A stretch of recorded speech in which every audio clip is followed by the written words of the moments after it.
أعوذ بالله من الشيطان الرجيم.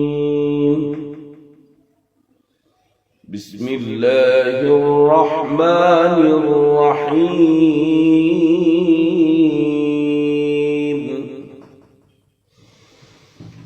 يا أيها الذين آمنوا إذا نودي للصلاة من يوم الجمعة